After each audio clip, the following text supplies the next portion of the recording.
Memorandum Advisory No. 22/2025, Uniporme at Kagamitan ng mga Profesional na Pribadong Seguridad. Ang memorandum na ito ay paalala at direktiba sa mga Private Security Training Agency (PSTAs), Private Security Service Providers (PSSPs) at Private Security Personnel (PSPs) upang tiyakin ang tamang pagsusuot ng aprobadong uniforme at kagamitan habang naka-duty. Ayon sa batas, ang pagsusuot ng wastong uniforme ay simbolo ng otoridad at profesionalismo ng PSPs. Dapat itong naaayon sa itinakdang pamantayan ng Social Uniform and Equipment Board (SUEB) at aprobado ng Chief SOSYA.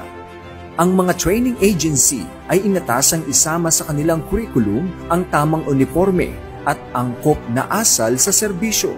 Ang lahat ng private security agencies, PSAs, ay dapat tiyakin na ang kanilang tauhan ay sumusunod sa pamantayan batay sa SOSYA Uniform and Equipment Board Resolution No. 2024-001.